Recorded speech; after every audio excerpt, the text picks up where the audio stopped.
مبارک ہو، آپ کی لڑکی ماں بننے والی ہے۔ ڈاکٹر کا یہ جملہ سنتے ہی کمرے میں کھڑی ممانی کا چہرہ غصے سے سرخ ہو گیا۔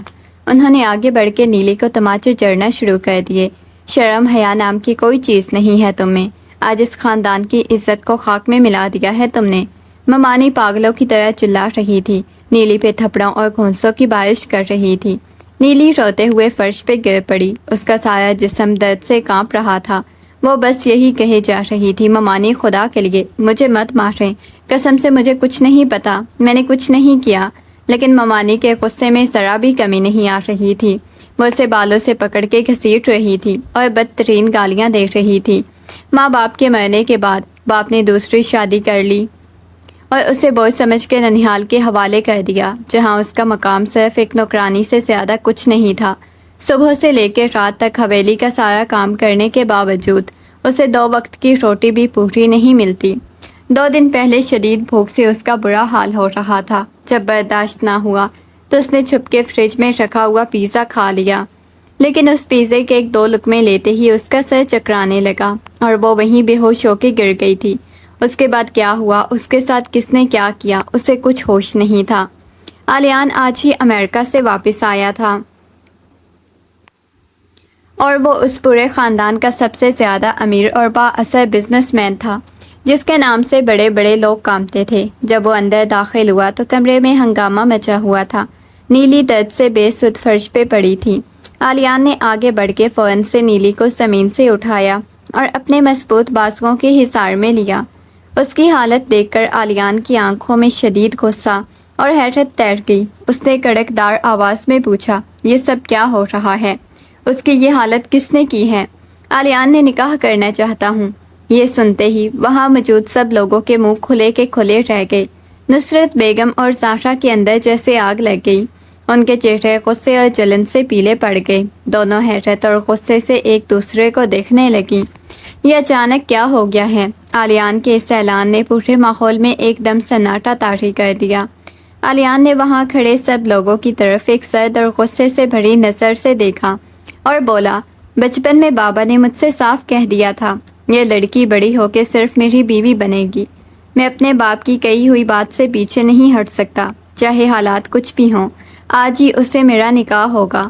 یہ سنتے ہی ساشا نے زہر سے بجھے طنز کرتے ہوئے کہا، ہوش کے ناخن لو آلیان، جس لڑکی کے کردار کی دھجیاں اڑ چکی ہیں، جو پہلے ہی کسی اور کے بچے کی ماں بننے والی ہے، تم اس بد کردار کو اپنی بیوی بناؤ گے؟ ذرا تو اپنی عزت کا خیال کر لو۔ ذرا کی اس گھٹیا بات پہ آلیان کا خون کھول اٹھا۔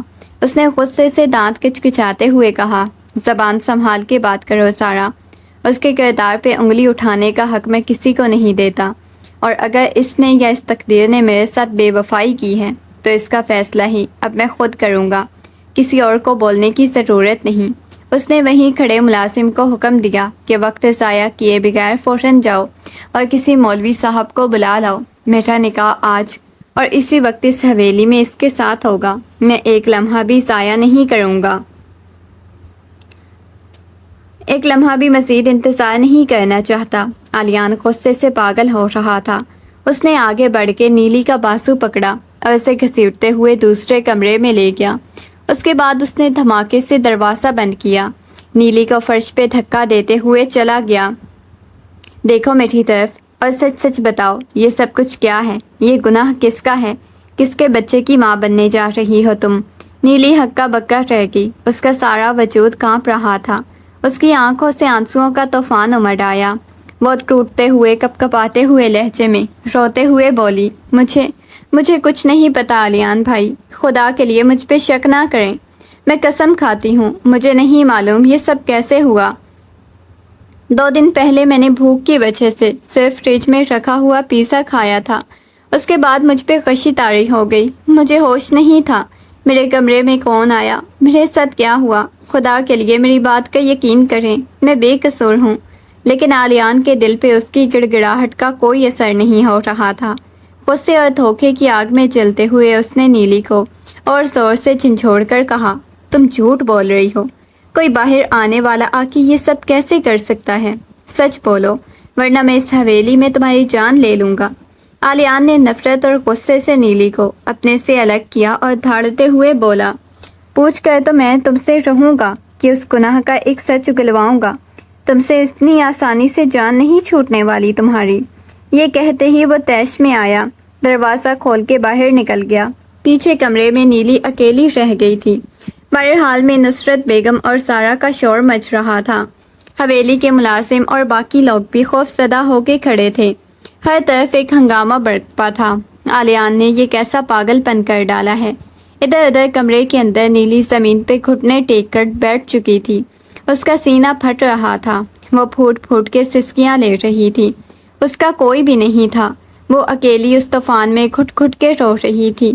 بار بار یہی سوچ رہی تھی کہ اس کی زندگی میں کون سا عذاب آ گیا ہے جس کا کوئی جواب اس کے پاس نہیں تھا. اگلی صبح جب سب صبح ناشتے کی ٹیبل پہ بیٹھے تھے، آلیان نے آتے ہی کرسی سنبھالی اور سرد لہجے میں پوچھا، وہ نوابزادی کدھر ہے؟ آج نظر نہیں آ رہی. نصرت بیگم نے چائے کا کپ رکھتے ہوئے منہ بناتے ہوئے کہا، اپنے کمرے میں ہوگی. اب اسے باہر آنے کی کیا ضرورت؟ ویسے بھی وہ کون سا کہیں باہر آتی جاتی تھی جو اب آئے گی.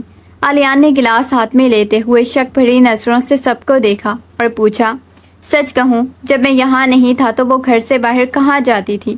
کون لوگ اسے ملنے آتے تھے یہاں؟ یہ سنتے ہی نصرت بیگم نے فوراً سے بات بدلتے ہوئے جھوٹ کا سہارا لیا اور کہا، ارے بیٹا تم کیوں خواہ شک کر رہے ہو؟ وہ بیچاری تو کبھی حویلی سے باہر قدم بھی نہیں رکھتی تھی، نہ اسے ملنے باہر سے کوئی آتا تھا. بس وہ سارا دن اپنے کمرے میں یا کچن میں ہوتی تھی. باقی گھر والوں نے بھی فوراً ہاں میں ہاں ملائی اور ایک ہی زبان ہو کر جھوٹ بولنے لگے. نیلی کبھی کسی سے نہیں ملی، نہ ہی اس کے باہر اٹھنے بیٹھنے کا کوئی چکر تھا. سارا نے چلاکی سے مسکراتے ہوئے چائے کا کپ میز پہ رکھا اور سب کو سناتے ہوئے بولی، نصرت ممانی آپ بھی نہ جانے کیوں سچ چھپا رہی ہیں. سب جانتے ہیں کہ یہ اکیلی نہیں جاتی تھی. وہ اکثر اپنی دوست نیلم کے گھر چلی جاتی تھی. اور کون نہیں جانتا کہ اس نیلم کا جوان بھائی بھی شاید اسی کے ساتھ اس کا کوئی چکر چل رہا ہوگا. تبھی تو یہ سب ہوا ہے. سارا کی بات پہ آلیان کا ہاتھ ہوا میں ہی ٹھٹک گیا. اس کے ماتھے پہ بل پڑ گئے. اس نے خطرناک نظروں سے سارا کو دیکھا، جبکہ نصرت بیگم اور باقی گھر والے ایک دم سے ہڑبڑا گئے. غصے سے سارا کو گھورنے لگے. یہ کمبخت منہ کھول کے سارا منصوبہ بگاڑ دیتی ہے. وہ سنجیدگی سے بولا. اس کا چہرہ سرد پڑ گیا، سانسیں اکھڑ رہی تھیں. آلیان نے اس کا بازو پکڑ کے جھنجھوڑتے ہوئے غصے سے دھاڑا، سچ سچ بتاؤ مجھے سارا، ٹھیک کہہ رہی تھی نا؟ اس نیلم کے بھائی کے ساتھ کوئی تعلق تھا تمہارا؟ کیا اس کے گناہ کے پیچھے اسی کا ہاتھ ہے؟ بولتی کیوں نہیں ہو نیلی؟ نیلی نے اپنی مدھم اور کانپتی ہوئی آنکھیں اٹھائیں. اس کے ہوش ٹھکانے نہیں تھے. وہ روتے ہوئے شدت بخار اور کمزوری سے نفی میں سر ہلانے لگی. ٹوٹے ہوئے لہجے میں سسکتے ہوئے بولی، نہیں خدا کے لیے ایسا مت کریں آلیان. قسم سے نیلم کے بھائی کے ساتھ میرا کوئی تعلق نہیں تھا. میں نے کبھی کسی کی طرف اٹھ کر دیکھا بھی نہیں. مجھ پر جھوٹا الزام لگا رہے ہیں. مجھے سچ میں کچھ نہیں پتا.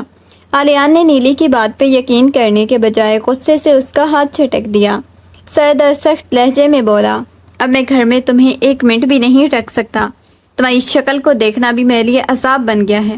اٹھو میرے ساتھ، ابھی کے ابھی تمہیں اس حویلی سے دور لے کے جا رہا ہوں. یہ سنتے ہی نیلی کا کلیجہ منہ کو آ گیا. وہ پہلے ہی خوف سے اور بخار سے نڈھال تھی. آلیان کا بے رحم روپ دیکھ کے وہ مزید ڈر گئی.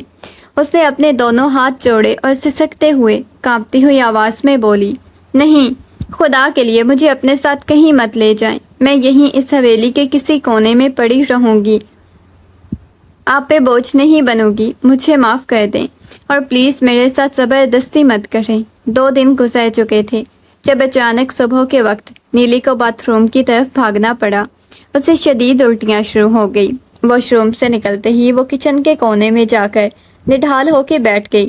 سامنے سے گزرتے ہوئے جب آلیان نے یہ منظر دیکھا تو اس کا چہرہ نفرت سے بگڑ گیا. وہ طنز کرتے ہوئے حقارت سے بولا، واہ رے مکرو فریب، اب طبیعت خراب ہونے کا ناٹک کر رہی ہو تاکہ میرا دل پگھل جائے. اتنی ہی بدکاری کا شوق تھا تو انجام سے ڈرنا کیوں چھوڑ دیا تھا؟ آلیان کے منہ سے نکلا ہوا بدکار کا لفظ نیلی کے سینے میں خنجر کی طرح پیوست ہو گیا. وہ اندر سے بالکل ٹوٹ چکی تھی. اس کے دل پہ جو سہاگا پھرا تھا اس نے اس کی رہی سہی سانسیں بھی چھین لیں. اسے شدید پینک اٹیک ہونے لگا. اس کے ہاتھ پاؤں ٹھنڈے پڑ گئے. وہ کانپنے لگی. اور آنکھیں پتھرا گئیں۔ نیلی کی یہ حالت دیکھ کر آلیان کے قدم بھی دنگ رہ گئے۔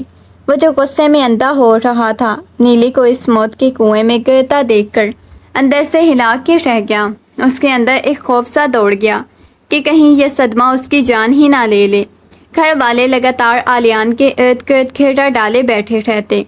نصرت بیگم زہرا روزانہ اس کے کان بھرتی رہتی کہ ایسی بے حیا بد کردار لڑکی کو گھر میں رکھنے کا کوئی فائدہ نہیں، وہ صرف طلاق کی مستحق ہے اور اسے فوراً اس گھر سے نکال دینا چاہیے۔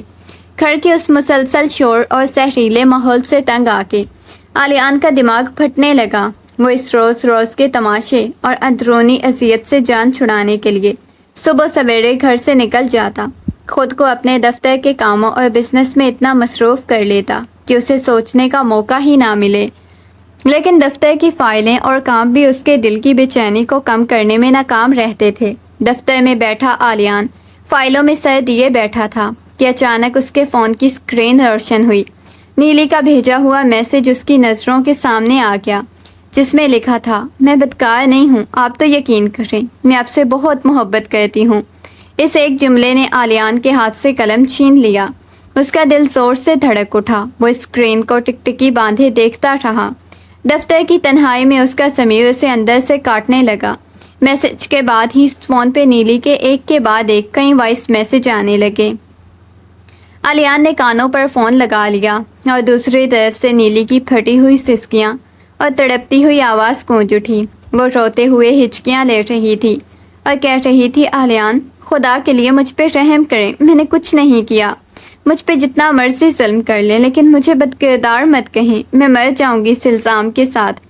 نیلی کی وہ دردناک سسکیاں، اس کی تڑپ سن کے آلیان کا سینہ پھٹنے لگا، اس کے ہاتھ کانپنے لگے، اس کا دل اندر سے گواہی دینے لگا۔ اتنی معصومیت اور سچائی سے کوئی جھوٹ نہیں بول سکتا۔ نیلی کبھی جھوٹی نہیں ہو سکتی اور اسے کہیں نہ کہیں بہت بڑی غلطی ہو رہی تھی۔ آلیان سے اب دفتر میں بیٹھا نہیں گیا۔ وہ بے چین ہو کے سیدھا نیلم کے گھر پہنچ گیا۔ دروازہ بجاتے ہی نیلم کو سامنے دیکھ کر غصے سے بولا، سچ سچ بتاؤ نیلم، وہ بچہ کس کا ہے؟ تمہاری دوست نیلی تو اس بارے میں کچھ نہیں جانتی، اب تم چھپاؤ مت اور سچ اگل دو۔ نیلم اس کی بات سن کے گھبرا گئی، پھر فوراً ہاتھ جوڑ کے بولی، قسم سے مجھے کچھ نہیں پتا آلیان بھائی، میں تو خود حیران ہوں، یہ سب کیا ہے؟ نیلی ایسی لڑکی بالکل نہیں۔ ہاں اگر اس گھر میں کسی اور کو اس سب کی خبر ہے تو وہ آپ کی کزن زہرا ہے، وہ بہت چالاک اور شاطر ہے، وہ سب کچھ جانتی ہے۔ نیلم کی بات سن کے آلیان کا دماغ سن ہو گیا، اس کے پیروں کے نیچے سے زمین نکل گئی۔ اسے یوں لگا جیسے اس کی آنکھوں کے آگے سے کوئی بہت بڑا پردہ ہٹ گیا ہو۔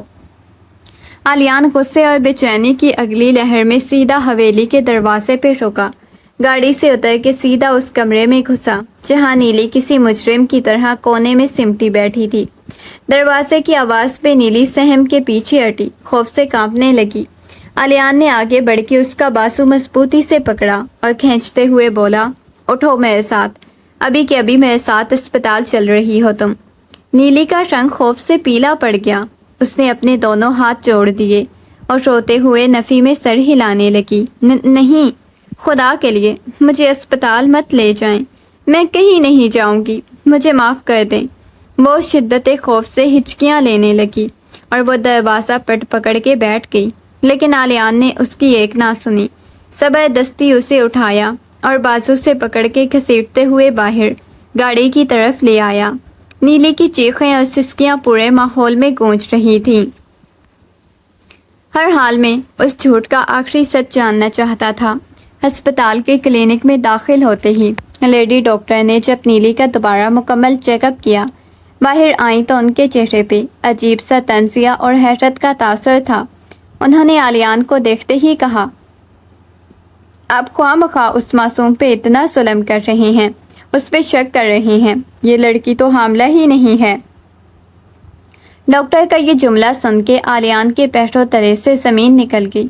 اسے محسوس ہوا کہ جیسے اس کے سر پہ کسی نے زوردار ہتھوڑا دے مارا ہو۔ اس کا سانس رک گیا، اس کی آنکھیں پھٹی کی پھٹی رہ گئیں۔ وہ ایک لمحے کو بھی سمجھنے سے قاصر ہو گیا، اس کا پورا وجود کانپ اٹھا۔ وہیں صدمے اور ندامت کے بوجھ سے نڈھال ہو کر ہسپتال کے فرش پہ بیٹھ گیا۔ اس کے کانوں میں گونج رہا تھا کہ وہ بے قصور تھی. اس نے کس بے دردی سے ایک بے گناہ پر دنیا بھر کے الزامات لگا دیے تھے. لیڈی ڈاکٹر چیک اپ روم سے باہر جا چکی تھی. کمرے میں صرف دونوں اکیلے رہ گئے تھے. آلیان نے شرمندگی اور ٹوٹے ہوئے دل کے ساتھ اٹھ کر نیلی کی طرف قدم بڑھایا. اسے سنبھالنے کی کوشش کی لیکن نیلی نے خوف اور شدید صدمے کی حالت میں اپنے دونوں ہاتھ اسے دور دھکیل دیا. وہ دیوار کے ساتھ لگ کے سہم گئی اور کانپتے ہوئے بولی، مجھ سے دور رہیں، قریب مت آئیں میرے. اس کے بعد اس کا دم گھٹنے لگا. صدمے اور وحشت کی وجہ سے اس کی سانسیں سینے میں ہی اٹک گئیں. وہ منہ کھول کے ہانپنے لگی. اس کی آنکھیں الٹنے لگی تھیں. نیلی کی یہ حالت دیکھ کر آلیان کا کلیجہ منہ کو آ گیا. وہ گھبرا کے آگے بڑھا لیکن نیلی سسکتے ہوئے بے ہوش ہو کے وہیں زمین پہ ڈھیر ہو گئی. آلیان نے بے سد پڑی نیلی کے قریب جھکا. اس کے بے جان جسم کو اٹھا کے اپنے بازوؤں میں بھینچ لیا. اس کا دل کسی ہتھوڑے کی طرح سینے میں دھڑک رہا تھا. ندامت کی اس آسمان کو توڑ دینے والے بوجھ نے اسے اندر سے چکنا چور کر دیا. وہی نیلی جسے اس نے پل پل تڑپایا، جسے بدکار کہا، جس پہ ظلم کے پہاڑ توڑے، وہ آج خدا کی عدالت میں مکمل طور پہ بے گناہ ثابت ہو چکی تھی.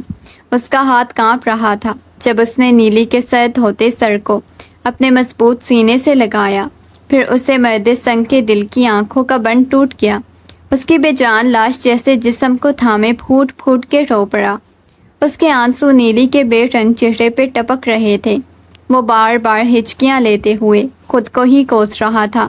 مجھے معاف کر دو نیلی، میں نے تمہاری زندگی جہنم بنا دی. مجھ جیسے ظالم کو کبھی معاف مت کرنا. آلیان کی گرفت میں آتے ہی نیلی کے اندر چھپا ہوا خوف اور دکھ، 2 دن کا سارا جمع شدہ زہر ایک دم سے ٹوٹ کے باہر نکل آیا. وہ ہوش میں آتے ہی کسی معصوم بچے کی طرح آلیان سے بری طرح سے چمٹ گئی اور اپنے دونوں ہاتھ پکڑ کے اس کے کاندھوں پہ رکھ دیے. بلک بلک کے رونے لگی. اس کی ہچکیوں سے پورا کمرہ گونج اٹھا. اس کے دل پہ جو قیامت گزر رہی تھی، اس کی ہچکیوں سے پورا کمرہ گونج رہا تھا. اس کے دل پر جو قیامت گزری تھی اور جتنا زہر اسے پلایا گیا تھا وہ سب درد آنسوؤں کی صورت میں بہہ رہے تھے. وہ بار بار سسکتے ہوئے کہہ رہی تھی، آپ نے کیوں ایسا کیا میرے ساتھ آلیان؟ میں اگر مر ہی گئی تھی، آپ نے کیوں مجھ پہ اتنے ظلم کیے؟ اس کا رونا اتنا دل چیر دینے والا تھا کہ آلیان کا دل درد سے پھٹنے لگا. آلیان نیلی کو لے کے خاموشی سے حویلی واپس لوٹا. گاڑی کا دروازہ کھولنے سے لے کے اندر داخل ہونے تک اس کے چہرے پہ سرد اور پرسکون خاموشی طاری تھی.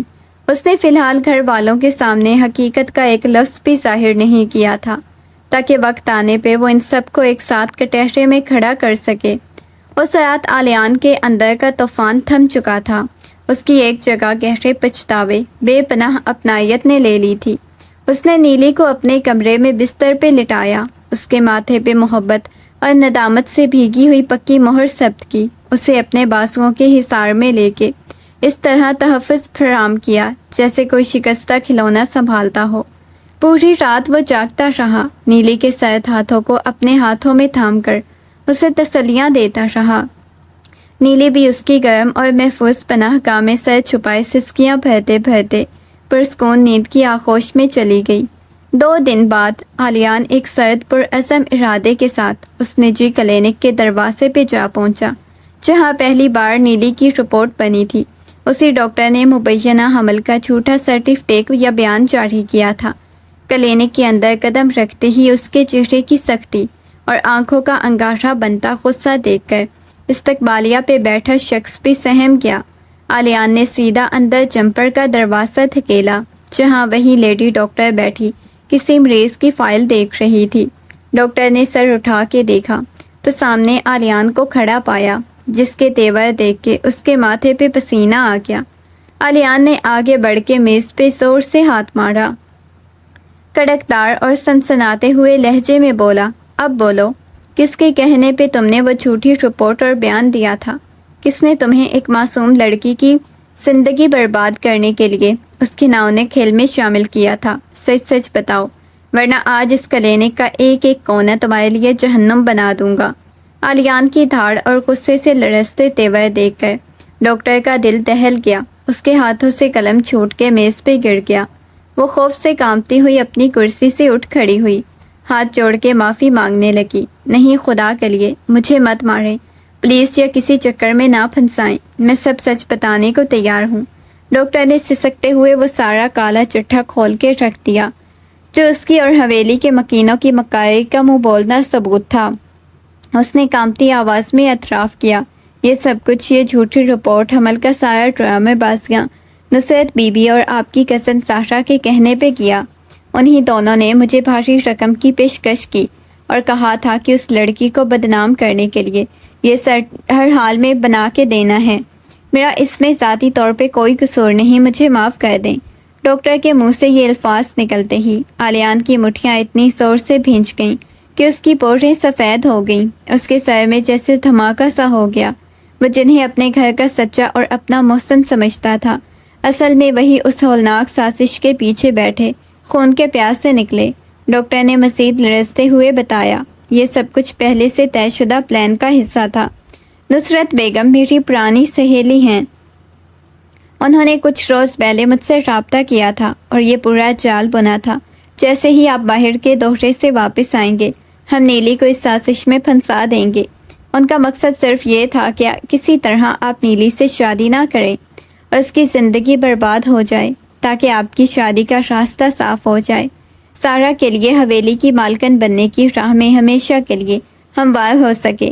ڈاکٹر کی یہ بات سن کے آلیان کی آنکھوں کے سامنے اندھیرا چھا گیا۔ اس کا خون کھولنے لگا۔ وہ سمجھ گیا کہ اپنوں کے روپ میں بیٹھے یہ آستین کے سانپ اتنی گہری اور گھناؤنی سازش کے تحت ایک معصوم کی جان لینے پہ تلے ہوئے تھے۔ اس نے ڈاکٹر کو آخری سخت وارننگ دی، اپنا فون نکالا جس میں اس کی ساری گفتگو ریکارڈ ہو چکی تھی۔ آگ بگولا ہوتے ہوئے وہاں سے حویلی کی طرف روانہ ہو گیا جہاں اب ایک بہت بڑا طوفان اس کا انتظار کر رہا تھا۔ کلینک سے باہر نکلتے ہی آلیان کی گاڑی کا رخ تیزی سے حویلی کی طرف تھا، لیکن اس کے اپنے اندر ایک قیامت برپا تھی۔ وہ یہ سوچ کر اندر سے ریزہ ریزہ ہو رہا تھا، جس ماں کو اپنی دنیا کا سب سے معتبر اور مخلص انسان سمجھتا تھا، اسی ماں نے اپنوں کی محبت اور خوشیوں کا گلا گھونٹنے کے لیے اتنا گھناؤنا اور پست کھیل کھیلا۔ اس کا دل چھلنی ہو چکا تھا۔ اسے یوں محسوس ہوا جیسے اس کے وجود کی بنیادیں کھوکھلی ہو گئی ہوں۔ وہ ماں ہی جس کے قدموں تلے جنت کہی جاتی ہے، وہ خود اپنی اولاد کے گھر کا اندھیرا بن بیٹھی تھی۔ آلیان کی آنکھوں سے غصے اور بے بسی کے ملے جلے آنسو بہہ نکلے۔ اس کا سینہ شدت غم سے درد سے پھٹنے لگا۔ وہ اس سنگین حقیقت کے بوجھ تلے گھٹن محسوس کرنے لگا۔ اپنوں کے ہاتھوں ملا یہ دھوکہ زندگی بھر کا ناسور بن چکا تھا۔ حویلی میں قدم رکھتے ہی آلیان کا چہرہ غصے اور صدمے سے پتھر بنا ہوا تھا۔ وہ سیدھا ڈرائنگ روم میں داخل ہوا جہاں نصرت بیگم اور زہرا بیٹھی ہوئی تھی۔ آلیان کو یوں اچانک اور اس طوفانی انداز میں دیکھ کر دونوں کے ماتھے پہ بل پڑ گئے، لیکن اس سے پہلے کہ وہ کچھ بولتی، آلیان لڑکھڑاتے ہوئے سیدھا اپنی ماں نصرت بیگم کے قدموں میں فرش پہ بیٹھ گیا۔ اس کے اندر کا سارا ضبط ٹوٹ کے بکھر چکا تھا۔ ایک مضبوط مرد ہونے کے باوجود بچوں کی طرح پھوٹ پھوٹ کے رو پڑا۔ اپنے دونوں ہاتھ نصرت بیگم کے پیروں پہ رکھ کے لرزتی ہوئی آواز میں بولا، کیوں ماں، کیوں کیا آپ نے ایسا؟ آپ کو اچھی طرح پتا تھا کہ میں نیلی سے کتنی محبت کرتا ہوں، وہ میری زندگی ہے، پھر بھی آپ نے اتنی بڑی سازش رچی، اس معصوم کی عزت کو تار تار کیا، مجھے اپنوں کے ہاتھوں ذلیل کروا دیا۔ آپ کو مجھ سے اتنی نفرت کیوں تھی؟ آپ نے مجھے اندر سے زندہ درگور کر دیا۔ آپ نے مجھے اتنی تکلیف کیوں دی ماں؟ نصرت بیگم کے چہرے پہ بیٹے کی اس طرح بکھر جانے، رونے سے ذرا برابر ندامت کے آثار نمایاں نہیں ہوئے، بلکہ وہ الٹا تیور بدل کے سختی سے بولی، ہوش میں آؤ آلیان، کیا ایک نوکرانی اور یتیم لڑکی کے لیے اپنی ماں کے سامنے گڑ گڑا رہے ہو؟ میں نے جو کیا تمہارے مستقبل اور اس خاندان کی عزت کے لیے کیا۔ مایوسی اور صدمے کی اتاہ گہرائی میں آلیان کے آنسو اچانک تھم گئے۔ اس کے اندر کا باپ بیٹا انسان ایک ہی لمحے میں مر چکا تھا۔ اس نے زمین پر سے اٹھ کے سیدھا کھڑے ہو کے نصرت بیگم کی آنکھوں میں دیکھا۔ اس کے لہجے میں زہر ٹپک رہا تھا، بس ایک لفظ بھی مزید نہیں، آج کے بعد میرے لیے اب ماں نہیں رہی، جن کا احترام میرے دل میں تھا، صاف سن لیں، مجھے آپ سے سخت نفرت ہے۔ آپ نے ماں ہونے کے مقدس رشتے کو تار تار کر کے ایک معصوم یتیم لڑکی کے کردار کو پامال کرنے کے لیے گھناؤنی سازش کی ہے۔ آلیان کے اس گرجدار اعلان پر حال میں موجود تمام گھر والے دنگ رہ گئے، سب کی سانسیں رک گئی۔ اس نے 1 سیکنڈ ضائع کیے بغیر اپنا فون نکالا، ریکارڈنگ پورے ہال کے اسپیکر پہ چلا دی، جس میں وہ ڈاکٹر نصرت بیگم اور زارا کا کالا چٹھا اور بھاری رقم کے لین دین کا سارا مخروط سچ ہے۔ ڈاکٹر کی آواز پورے کمرے میں گونجنے لگی۔ نصرت بیگم اور زہرا کا رنگ زرد پڑ گیا، ان کے پاؤں تلے سے زمین نکل گئی۔ وہیں سب گھر والوں کے سامنے ان دونوں کی تمام مکاری، عیاری اور گھناؤنی سازش کا پردہ ہمیشہ کے لیے فاش ہو گیا۔ اپنے کالے کرتوتوں اور گھناؤنی سازش کا اس طرح سب کے سامنے پردہ فاش ہوتے دیکھ کر نصرت بیگم کے ہوش اڑ گئے، ان کے قدم لڑکھڑا گئے۔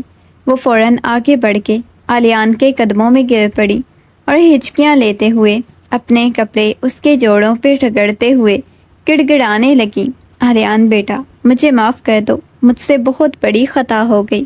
شیطان کے بہکاوے میں آ کے میں نے یہ سب کچھ کر ڈالا، لیکن یقین کرو میرا مقصد تمہارا برا چاہنا نہیں تھا۔ بیٹا، اپنی ماں کو معاف کر دو۔ لیکن آلیان کے پتھر بنے چہرے پہ ذرا بھی پشیمانی یا نرمی نہیں آئی۔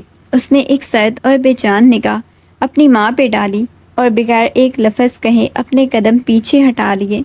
اس کے اندر کا وہ بیٹا جو ماں کے ایک اشارے پہ جان چھڑکتا تھا، آج ہمیشہ کے لیے مر چکا تھا۔ نصرت بیگم کی آنکھوں میں آنسو، گڑ گڑاہٹ اب اس کے دل میں ذرا برابر بھی جگہ نہیں بنا پا رہے تھے، کیونکہ اس کے دل میں ماں کا وہ احترام تقدس ہمیشہ کے لیے مٹ چکا تھا۔ وہاں صرف ایک گہرا سناٹا، ناقابل معافی خلا بچا تھا۔ آلیان حویلی کے شور تماشے سے دور سیدھا اپنے کمرے میں آیا، جہاں سے نیلی بستر کے کونے میں سہمی بیٹھی تھی۔ اس کے چہرے کی زردی، آنکھوں کے اندر چھپی وحشت دیکھ کر آلیان کا کلیجہ منہ کو آ گیا۔ وہ دھیرے سے آگے بڑھا، اس کے سامنے زمین پہ گھٹنے ٹیک کر بیٹھ گیا اور کانپتے ہوئے اپنے دونوں ہاتھ نیلی کے سامنے جوڑ دیے۔ اس کی آواز بھرا گئی، آنکھوں سے ندامت کے آنسو چھلک پڑے۔ اس کی آواز بھرا گئی تھی، مجھے معاف کر دو نیلی، میں نے تمہاری شرافت، معصومیت پر شک کیا، تم پہ وہ ظلم کیے جو ایک دشمن بھی کسی پہ نہ کرے۔ میں خود کو کبھی معاف نہیں کر پاؤں گا، مجھ جیسے ظالم کو معاف کر دو۔ نیلی نے اپنی نم اور خالی آنکھوں سے اسے دیکھا۔ اس کے لبوں پہ شکوہ تھا، نہ کوئی طنز، بس ایک گہرا سناٹا تھا۔ اس نے ایک لفظ بھی زبان پہ لائے بغیر اپنا چہرہ دوسری طرف پھیر لیا۔ اس کی آنکھوں سے بے آواز آنسوؤں کی لڑی مسلسل بہتی چلی گئی۔ یہ خاموشی آلیان کے لیے کسی بھی سزا سے زیادہ بھاری اور دردناک تھی۔ آلیان کو اپنے سامنے یوں ہاتھ جوڑے گڑ گڑاتا دیکھ کر نیلی کا جو دل پہلے ہی غموں سے چور تھا، موم ہو گیا۔ وہ جانتی تھی آلیان کا اپنا مقصد صرف اتنا تھا کہ وہ حالات، فریب اور اپنوں کے بہکاوے میں آ گیا تھا۔ جب طوفان تھما تو اسی شخص نے اسے ٹھکرانے کے بجائے اپنے سینے سے لگایا، دنیا کے سامنے اس کی ڈھال بنا، اس کی عزت کی حفاظت کی۔ نیلی نے آہستہ سے کانپتے ہوئے ہاتھ آگے بڑھائے، آلیان کے جوڑے ہوئے ہاتھ تھام کے اسے اٹھنے کا اشارہ کیا۔ اس خشک اور لرزتے لبوں پہ ایک ہلکی سی تکلیف دہ مسکراہٹ ابھری۔ اس نے بھاری ہوتی آواز میں اسے دیکھا۔ نیلی نے آہستہ سے کانپتے ہاتھ آگے بڑھائے، اٹھ جائیں آلیان، میں نے آپ کو معاف کیا، آپ بھی تو اپنوں کے فریب کا شکار ہوئے تھے، آپ نے مجھے تنہا نہیں چھوڑا، تو میں آپ کو کیسے تنہا کر سکتی ہوں؟ وہ انتہائی سنجیدگی سے بولی، میں آپ کی اس درد کو کیسے نظر انداز کر سکتی ہوں؟ نیلی کا یہ بڑا پن، اس کی ظرف بلندی دیکھ کر آلیان کا سر ندامت سے اور زیادہ جھک گیا۔ اس نے محسوس کیا کہ اس پاکیزہ روح کا مقام دنیا کی ہر چیز سے بلندتر ہے۔ طوفان تھمنے کے بعد حویلی کا ماحول بالکل بدل چکا تھا۔ جس نصرت بیگم کے ایک اشارے پہ پورا گھر اٹھتا بیٹھتا تھا، آج وہ اپنی ہی بنائی ہوئی آگ میں تنہا چل رہی تھی۔ ان کے اس گھناؤنے مکراہ روپ اور سازش کی بے نقاب ہونے کے بعد گھر کا ایک ایک فرد، یہاں تک کہ پرانے ملازمین بھی ان سے منہ پھیر چکے تھے۔ کوئی بھی ان کی طرف دیکھنا تو دور، ان سے بات کرنے کو بھی تیار نہیں تھا۔ سارا جو اس پورے کھیل میں برابر کی شریک تھی، وہ بھی کمرے میں گم سم بیٹھی تھی، کیونکہ اس کی تمام چالیں، خواب پل بھر میں ریت کی محل کی طرح ڈھیر ہو چکے تھے۔ اب اس وسیع و عریض حویلی میں نصرت اور سارا بالکل تنہا، بیچاروں مددگار اپنوں کے درمیان پرائی ہو چکی تھی، جہاں ان کی مکارے کا صلہ صرف اتنا گہرا سناٹا اور حقارت بھری نظریں تھی۔ دوسری طرف حویلی کے بدلتے ہوئے حالات، سچی ہولناک حقیقت نے سب کو ہلا کے رکھ دیا۔ وہی ممانی جنہوں نے اس اندھے یقین اور غصے میں سب سے پہلے نیلی پہ ہاتھ اٹھایا تھا اور اس پہ بے شمار الزامات لگائے تھے، ان کی اپنی دنیا اچانک الٹ چکی تھی۔ اس کے ناؤنے ظلم اور مظلوم پہ کیے گئے جبر کے بعد ان کا ضمیر، ان کی طبیعت دونوں اندر سے ٹوٹ چکے تھے۔ اچانک ایک دن ممانی کی طبیعت اس قدر بگڑی کہ وہ بے ہوش ہو کے گر پڑی۔ گھبراہٹ میں فوری طور پہ فیملی ڈاکٹر کو بلایا گیا، جنہوں نے تفصیلی چیک اپ کیا اور رپورٹس کا جائزہ لینے کے بعد جو انکشاف کیا، اس نے سب کے رونگٹے کھڑے کر دیے۔ ڈاکٹر نے بتایا کہ انہیں کینسر کی بیماری لاحق ہو چکی ہے، وہ بھی ایسے مرحلے پہ جہاں اب علاج کی امید بہت کم تھی۔ گھر بھر میں سکتہ طاری ہو گیا، سب کی زبانوں پہ بس ایک ہی سرگوشی تھی، یہ کس ظالم کے دل کو دکھانے، ایک بے گناہ یتیم پہ ہاتھ اٹھانے، اس کی بد دعا کا وہ عذاب ہے جو اتنی جلدی اتنے بھیانک روپ میں نازل ہو گیا تھا۔ اسپتال کے سفید اداس کوریڈور میں جب ممانی کی بیماری کی خبر پہنچی تو ہر ایک کا ضمیر بوجھل ہو چکا تھا۔ وہی ممانی جنہوں نے کچھ دن پہلے تک نیلی پہ شدید بیمانہ تشدد کیا تھا، اسے زہر آلود تانے دیے تھے، آج زندگی اور موت کی کشمکش میں مبتلا بستر مرگ پہ پڑی تھی۔ جب سب لوگ پچھتاوے کی چادر اوڑھے خود کو مجرم سمجھ رہے تھے، تب وہ معصوم روح نیلی اپنا سارا دکھ، زخم، ماضی کا ہر عذاب بھول کر خود آگے بڑھی۔ وہ ڈاکٹر اور نرسز کی پرواہ کیے بغیر سیدھا ممانی کے کمرے میں داخل ہوئی، جہاں وہ تکلیف سے گراہ رہی تھی۔ نیلی نے آگے بڑھ کے محبت اور خلوص سے ممانی کا ہاتھ تھاما اور اپنا نرم ہاتھ رکھا، پانی کا گلاس آگے بڑھایا، ان کی تیمار داڑھی میں دن رات ایک کر دیے۔ یہ دیکھ کر ممانی کی آنکھوں میں شرمندگی اور ندامت کے سیلاب بہہ نکلے۔ وہ چاہ کر بھی نیلی کی آنکھوں میں آنکھیں نہیں ڈال پا رہی تھی، کیونکہ اس معصوم پہ اثار اور بلوث محبت ان کے اندر کے سارے غرور کی سختی کو ہمیشہ کے لیے فنا کر چکی تھی، اور نیلی بس خاموشی سے ان کی صحت کے لیے دعائیں مانگ رہی تھی۔ ممانی کی زندگی کی دوڑ اب بہت تیزی سے ٹوٹ رہی تھی۔ اسپتال کے اس تنہا خاموش کمرے میں، جہاں مشینک بیپ کی آوازوں کے علاوہ کوئی صدا نہیں تھی، ممانی اپنی لرزتی ہوئی اس کمزور پلکیں اٹھا کے سامنے کھڑی نیلی کو دیکھا۔ اس کی آنکھوں میں پچھتاوے کے سمندر بہہ رہے تھے، گلے میں سسکیاں اٹکی ہوئی تھی، سانسیں اکھڑ رہی تھی۔ انہوں نے بڑی مشکل سے اپنا کانپتا ہوا ہاتھ آگے بڑھایا۔ نیلی نے فوراً آگے بڑھ کے ان کا ہاتھ اپنے دونوں ہاتھوں میں تھام لیا۔ ممانی نے روتے ہوئے ٹوٹتی اور مدھم آواز میں کہا، مجھے معاف کر دینا نیلی، میرے ظالم اور پتھر دل ماں جیسی شفقت کرنے کے بجائے تجھ پہ ہاتھ اٹھایا، تجھ پہ تہمتیں لگائی، میں نے اپنی زندگی کا سب سے بڑا گناہ کیا، تو مجھے معاف کرے گی؟ نیلی کے اپنے آنسو بھی پلکوں سے ٹوٹ کے ممانی کے ہاتھ پہ گر رہے تھے۔ اس کے دل میں ذرا برابر بھی کینہ یا غصہ نہیں تھا۔ اس نے فوراً محبت اور شفقت سے ممانی کا ماتھا چوما اور گندھی ہوئی آواز میں بولی، میں نے آپ کو دل سے معاف کر دیا ممانی جان، اب آپ بالکل پرسکون ہو جائیں، کچھ نہیں ہوگا آپ کو۔ نیلی کے ان پاکیزہ اور معاف کر دینے والے الفاظ کا سننا تھا کہ ممانی کے چہرے پہ عارضی سکون اور طمانینت کی لہر دوڑ گئی۔ ان کا ہاتھ آہستہ سے نیلی کی گرفت میں ڈھیلا پڑ کے نیچے لٹک گیا اور زندگی کی آخری شمع ہمیشہ کے لیے بجھ گئی۔ نیلی کی سسکیاں اسپتال کے کمرے میں گونج اٹھیں۔ وہ اس طرح ایک تلخ باب ہمیشہ کے لیے ختم ہو گیا۔ حویلی کے بکھرتے ہوئے مکینوں اور ممانی کے دردناک انتقام کے بعد گھر کی فضا پہ خوف اور اداسی کا پہرہ بیٹھ چکا تھا۔ نصرت بیگم تو پہلے ہی اپنے کیے کی سزا میں اندر سے ٹوٹ چکی تھی، لیکن اس مکروہ سازش میں ان کی برابر کی شریک سارا کی دنیا بھی اب اجڑ چکی تھی۔ اس کی ساری عیاریاں چالیں، حویلی کی مالکن بننے کے خواب اس کے اپنے ہی ہاتھوں میں مٹی میں مل چکے تھے۔ گھر کی اس رسوائی بدنامی اپنی بیوی کے گھناؤنے کردار سے دل برداشتہ ہو کے سارہ کے باپ کا صبر بھی جواب دے گیا۔ انہوں نے مزید ایک لمحہ بھی ضائع کیے بغیر سخت فیصلہ کیا۔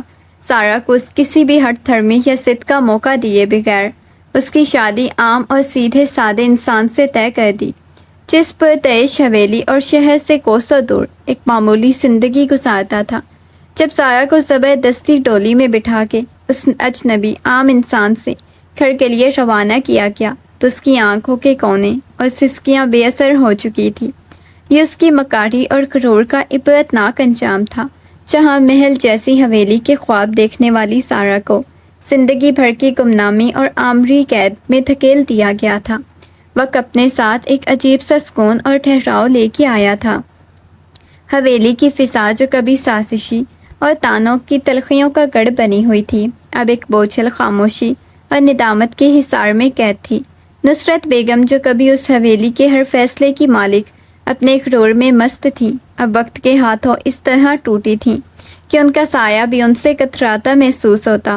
وہ اپنے کمرے کے گوشے میں گم سم بیٹھی رہتی، ان کے پاس پچھتاوے کے آنسوؤں کے علاوہ کچھ نہیں بچا تھا۔ جب بھی نیلی ان کے سامنے سے گزرتی، نصرت بیگم کا سر شرم سے جھک جاتا۔ ان میں اتنی ہمت نہیں ہوتی تھی کہ وہ اس مظلوم لڑکی کی آنکھوں میں آنکھیں ڈال کے دیکھ سکیں۔ یہ عزت نفس کی موت اور ضمیر کی خلش کا وہ عذاب تھا جو موت سے بھی زیادہ سخت تھا۔ وقت کے بہاؤ نے حویلی کے پرانے اداس زخموں پہ مرہم رکھنا شروع کر دیا، اور اب اس سیاہ رات کے بعد ایک روشن پرسکون صبح کا آغاز ہو چکا تھا۔ نیلی کے چہرے پہ کھوئی ہوئی رونق اور اس کی اداسی کو ہمیشہ کے لیے مٹانے کا عزم لیے علیان ایک دن اسے اپنے ساتھ شہر سے باہر پرسکون اور خوبصورت مقام پہ لے گیا۔ فطرت کے کھلے ماحول، ہریالی، ٹھنڈی ہوا۔ جب وہ دونوں کچھ دیر ساتھ چلے تو علیان نے محبت بھرے انداز میں اس کا ہاتھ اپنے ہاتھ میں لے کے نرمی سے کہا، نیلی، ماضی کی ان تمام اندھیروں اور سزاؤں کو وہیں چھوڑ دو۔ اب ہماری زندگی کا ہر نیا دن صرف تمہاری خوشیوں کے نام ہے، اور میں وعدہ کرتا ہوں کہ تمہارے چہرے کی اس مسکان کو کبھی دھندلانے نہیں دوں گا۔ علیان کی اس خلوص سے بھری پکار اور محبت پہ نیلی کی نم آنکھوں میں ایک حسین اطمینان بخش مسکان ابھر آئی۔ اس نے محسوس کیا کہ تمام طوفانوں کو جھیلنے کے بعد آخرکار اسے پرسکون ساحل، سچا ہمسفر مل ہی گیا تھا، جہاں زندگی محبت، اعتماد اور نئی امیدوں کے ساتھ پھولنے کو تیار تھی۔ شہر کی اس پرسکون حسین فضا میں جہاں ماضی کے تمام بادل چھٹ چکے تھے، علیان نے نیلی کی آنکھوں میں دیکھتے ہوئے اپنی دل کی گہرائیوں سے وہ عہد کیا جس کا انتظار یہ دونوں طویل عرصے سے کر رہے تھے۔ اس نے نیلی کے دونوں ہاتھوں کو اپنے ہاتھوں میں مضبوطی سے تھام لیا، اور ایک اٹل اور یقین پختہ عزم تھا، نیلی، ماضی میں جو کچھ ہوا ہماری آزمائش تھی۔ دنیا کی کوئی طاقت، کوئی سازش یا کوئی رکاوٹ تمہیں مجھ سے دور نہیں کر سکتی۔ میں نے تمہیں کھونے کا جو دکھ جھیلا ہے وہ مجھے زندگی بھر یاد رہے گا۔ اب تم مرتے دم تک میرا یہ ہاتھ تمہارے ہاتھ میں رہے گا۔ نیلی نے علیان کے چہرے پہ موجود اس سچے پچھتاوے، بے پناہ محبت اور عزم کو دیکھا۔ اس کے دل میں ڈر ہمیشہ کے لیے مٹ گیا۔ اس نے اپنے ہاتھ کی گرفت کو علیان کے ہاتھوں پر اور زیادہ مضبوط کر لیا اور ہلکا سا اثر اسبات میں ہلا دیا۔ یہ صرف دو انسانوں کا ملاپ نہیں تھا، بلکہ یہ اندھیروں اور قریب کے خلا میں سچی محبت، صبر اور احسار کی وہ عظیم فتح تھی جس کے بعد اب انہیں کسی طوفان کا کوئی ڈر نہیں رہا تھا۔ دونوں ایک دوسرے کے بازو بن کے آنے والی ہر خوشی، ہر غم کا سامنا کرنے کے لیے ہمیشہ کے لیے ایک ہو چکے تھے۔ طوفانیں، حوادث اور سازشوں کی وہ سیاہ رات اب ہمیشہ کے لیے بیت چکی تھی۔ حویلی کے کشادہ آنگن پہ ایک بار پھر محبت، امن اور نور کا سویرا اتر آیا تھا۔ جو دیوار کبھی تانش، کوک اور سسکیوں سے گونجتی تھی، وہاں اعتماد، اپنائیت کی پرسکون لہریں دوڑ رہی تھی۔ علیان اور نیلی کی زندگی اب ہر قسم کے اندیشوں سے پاک ہو چکی تھی۔ علیان کی پلکوں پہ اب ایک مستقل حفاظت کا پہرا تھا۔ نیلی کے لبوں پہ وہ پھول جیسی مسکان واپس لوٹ آئی تھی جسے چھیننے کے لیے جانے کتنے طوفان اٹھے تھے۔ دونوں نے ماضی کے سارے کانٹے چن کے اپنی نئی اور حسین ازدواجی زندگی کا آغاز کیا، جہاں قدم قدم پہ بھروسے کا دامن تھا، دلوں میں ایک دوسرے کے لیے بے پناہ خلوص۔ وقت نے ثابت کر دیا، فریب کے محل ریت کی دیوار ثابت ہوتے ہیں، جبکہ سچی محبت، صبر اور احسار کا رشتہ ہمیشہ سلامت رہتا ہے۔ اس طرح تمام تر آزمائشوں کو عبور کر دے۔ یہ کہانی ایک انتہائی خوبصورت، دل کو چھو لینے والے اور پرسکون انجام پہ ہمیشہ کے لیے امر ہو گئی۔